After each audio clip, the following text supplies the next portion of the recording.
안녕하십니까. 오늘 사회를 맡게 된 김정입니다.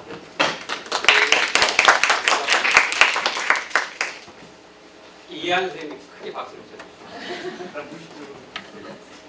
쳤네요. 오늘 40분부터 학교가 시작했는데 한 5분 늦었는데 기다리지 않고 이제 바로 시작하도록 하겠습니다. 먼저 한국미학교 회장이신 황유경 선생님 인사 말씀 듣고 나서 바로 학교 발표로 들어가도록 하겠습니다. 그런데 박수로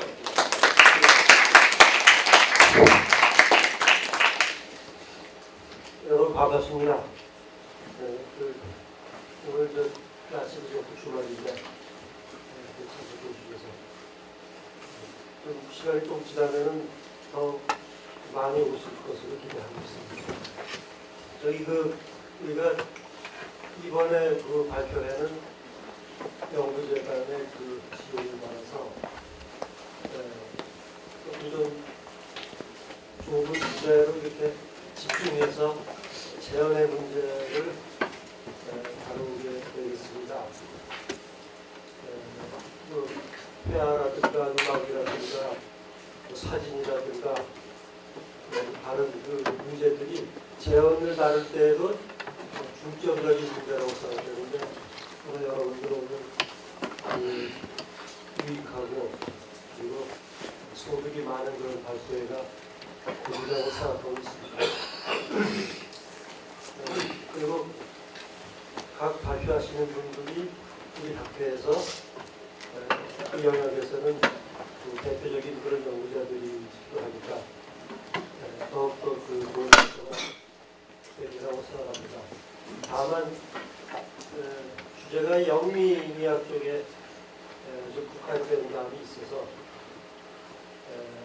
대륙이라든가 동양이라든가 미학에 하시는 분들은 좀 거리를 느끼실지도 모르는데 양해해 주시고 그리고 다음 기회에는 다른 지역이나 이런 중심적인 문제들을 또 집중적으로 다루는 그런 기회를 갖도록 하겠습니다.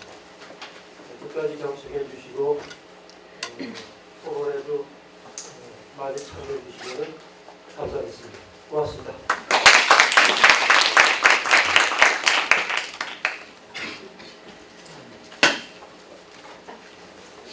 오늘 학술 발표는 이제 2부로 구성돼서 1부 하고 쉬었다가 2부 하고 2부 마친 후에 이제 종합토론 예정입니다. 그리고 발표 끝나면 그때마다 논평하는 시간이 주어져 있습니다. 다만 이제 첫 발표는 오정환 선생님께서 재현에 대한 기조 발표 해주시고 기조 발표에 대해서는 이제 논평이 없습니다. 그래서 먼저 오정환 선생님 모시고 기조 발표를 듣도록 하겠습니다.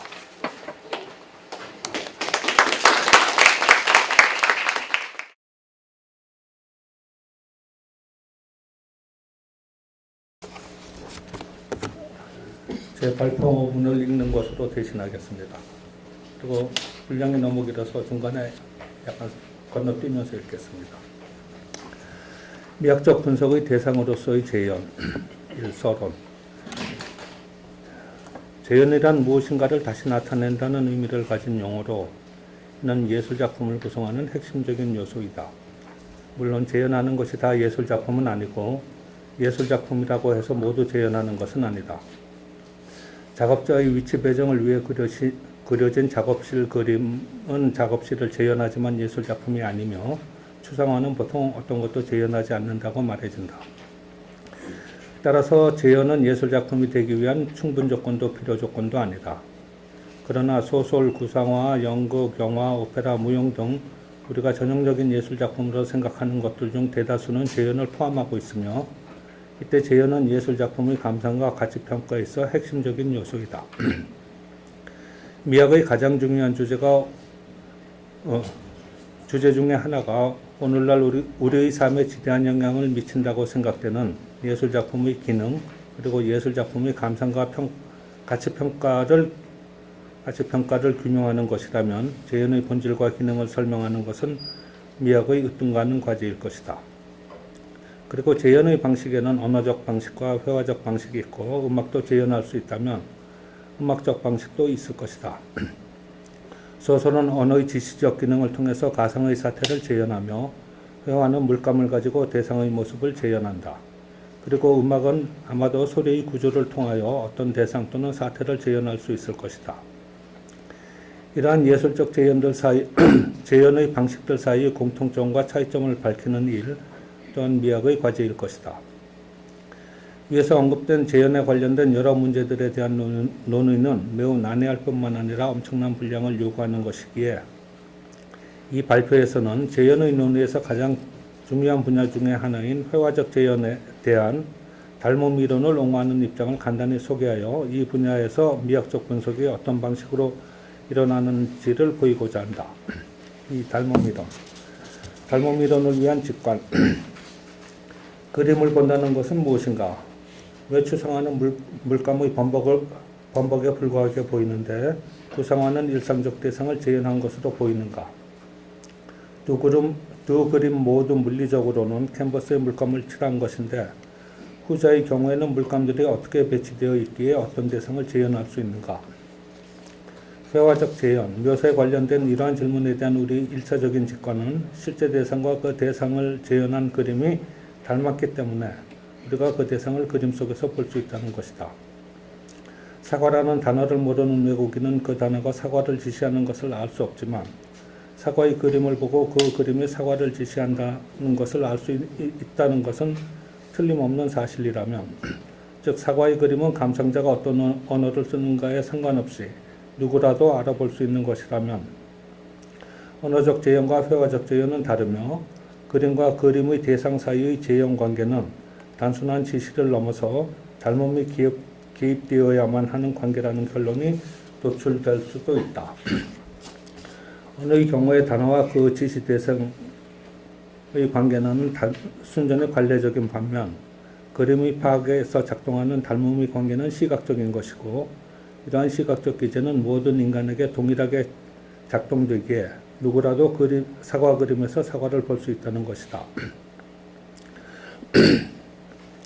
이러한 닮음 이론의 주장에 대한 1차적인 비판은 재현된 대상은 3차원의 입체이고 그림은 2차원의 평면이기에 그림이 재현된 대상을 닮을 수 없다는 응수이다.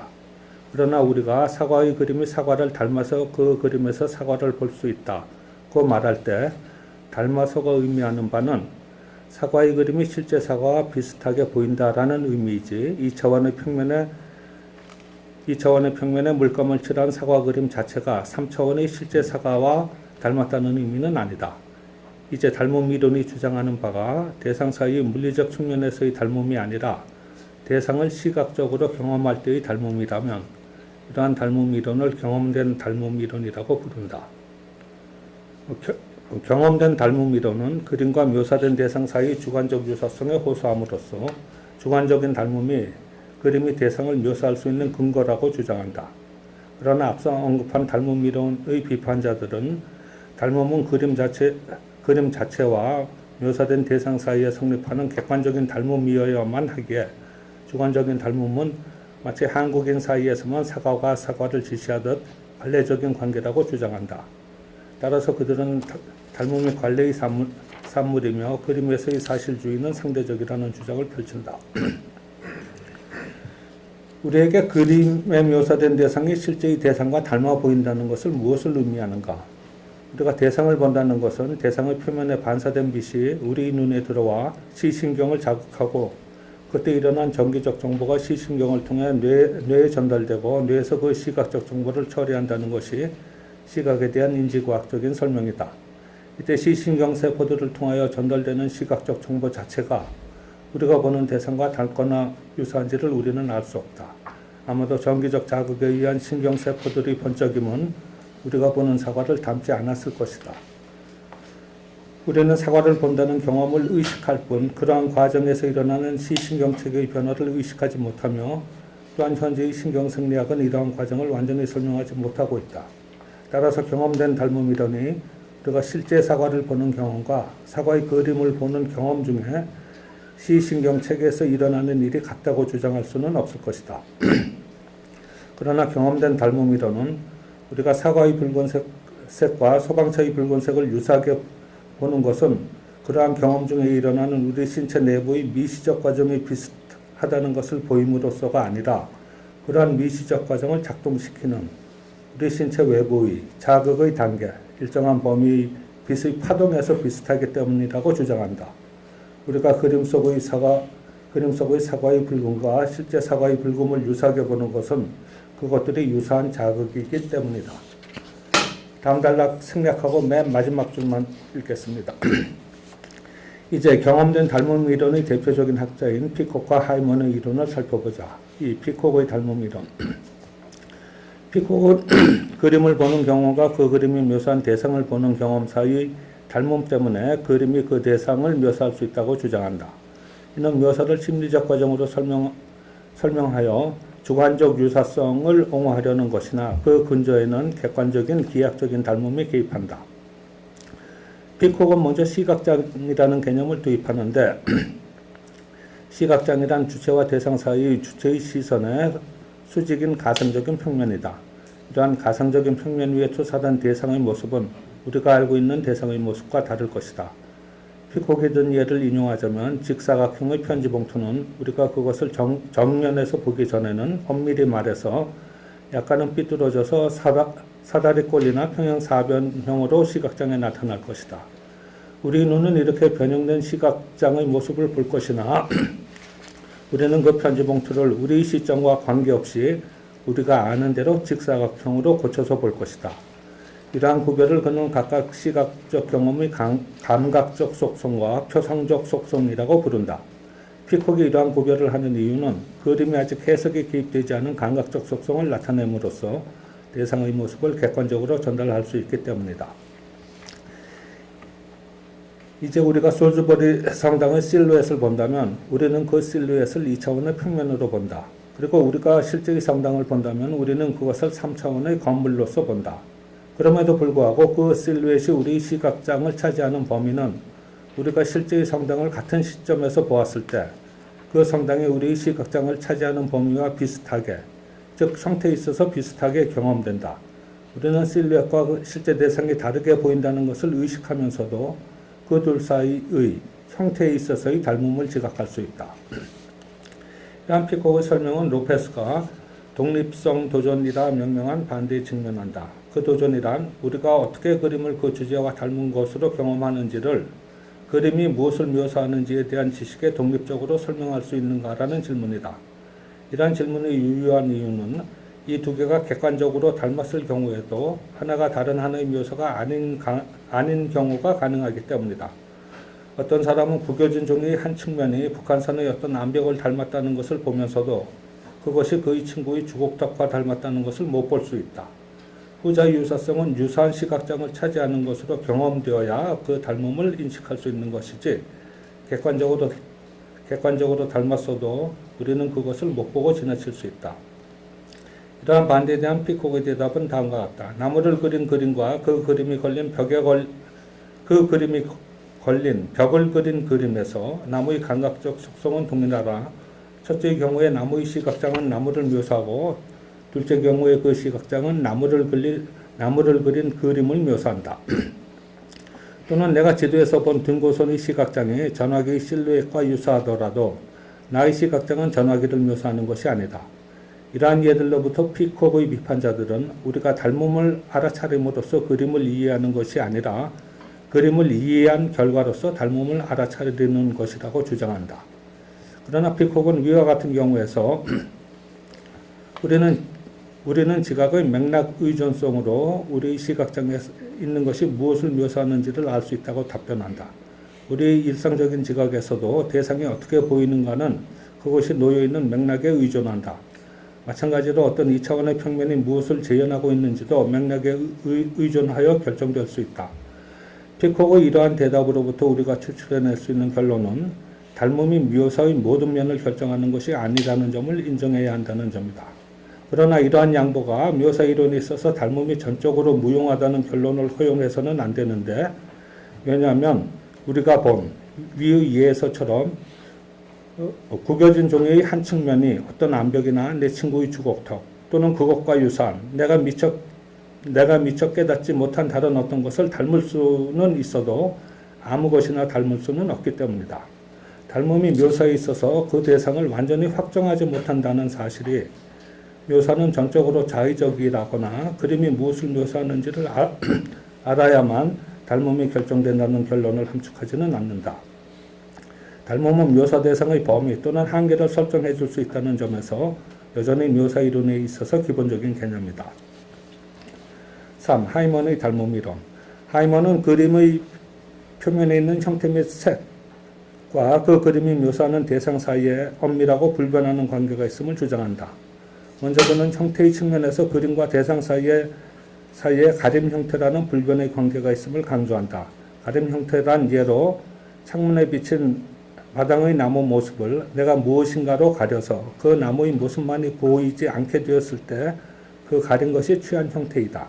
이는 앞에서 언급한 피콕의 시각장에서의 형태와 기본적으로 같은 것이며 결국 이 원칙은 그림이 무엇을 묘사하는지를 확정적으로 말하지는 않으나 묘사된 대상의 경계가 분명해야 된다는 그림의 원칙을 명시하는 것이다. 그리고 이 원칙은 인간의 시각기제에 내재된 생리적인 것이다. 그래서 그다음엔 형태의 묘사에 있어서의 어떤 객관적인 관계를 설명을 하고 하면서 원근법에 관한 설명을 하고 있는데 이건 생략하겠습니다. 그 다음 줄 보겠습니다.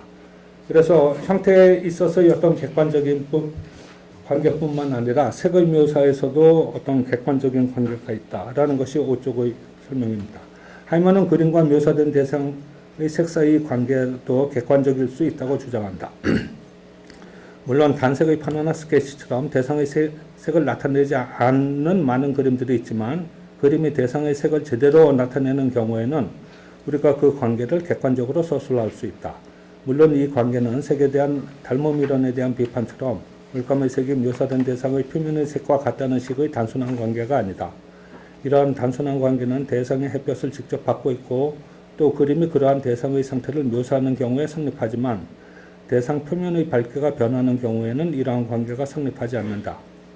대상의 표면은 광원으로부터 나오는 빛이 일부 차단되어 그림자가 지거나 대상의 표면이 굴곡이 져서 표면의 각 부분의 빛을 다른 각도에서 받아 밝기의 차이가 생길 수 있다.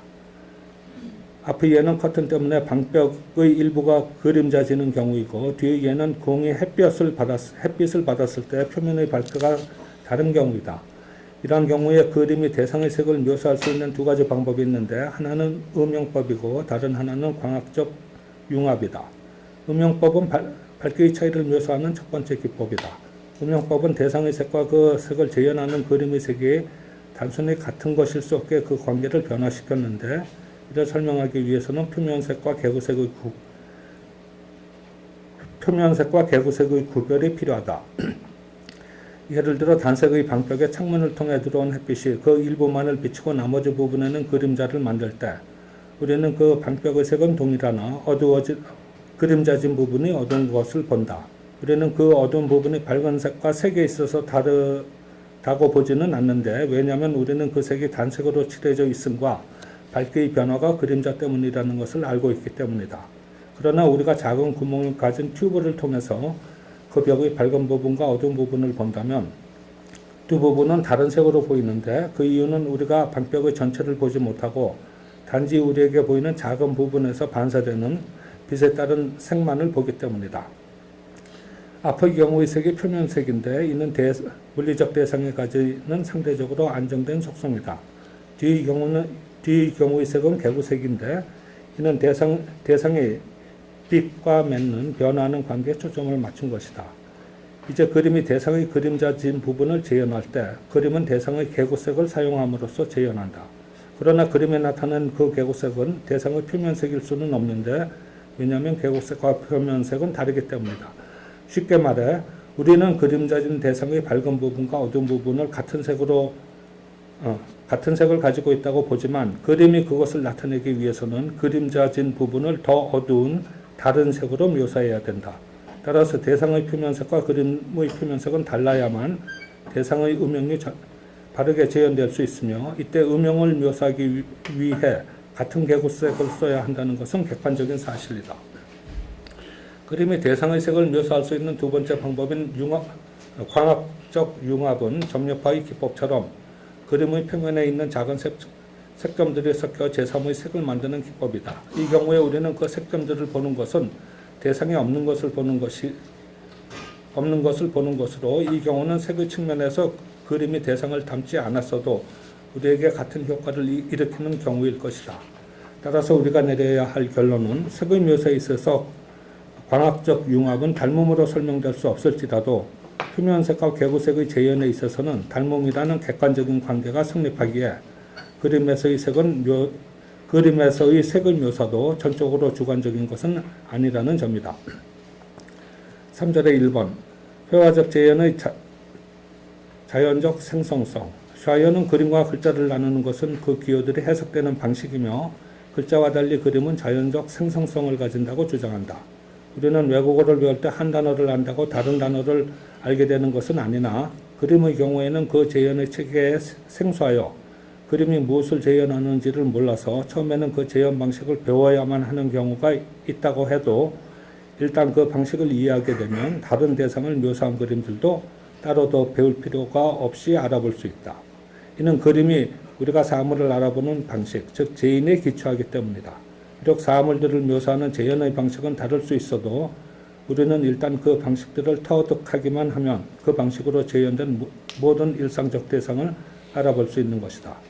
그러나 샤이어는 그림과 재현된 대상 사이에 성립하는 닮음은 매 경우 다른 것이기에 거기에서 어떤 일반적인 원칙을 도출해낼 수 없다는 이유로 닮음 이론을 비판한다. 또한 닮게 보인다는 현상적 속성으로 묘사를 설명하는 것은 그러한 현상의 모호성 때문에 문제가 있다고 주장한다. 그러나 앞에서 필자가 주장했듯이 그러한 현상적 속성이 어떤 객관적인 근거에서 나올 수 있다면 우리는 경험된 닮음 이론을 주장할 수 있을 것이다. 다음 두 단락을 생략하겠습니다. 2번 다양한 회화적 재현의 체계. 닮음 이론을 비판하는 진영에서는 회화적 재현에서 닮음이 성립하지 않는 증거로 지금까지 있어왔던 다양한 재현의 체계를 증거로 제시한다. 그림이 인간이라는 종이 세계를 인식하는 자연적 방식에 의존하는 것이라면 어떻게 세계를 묘사하는 그렇게 다양한 방식이 존재할 수 있는가?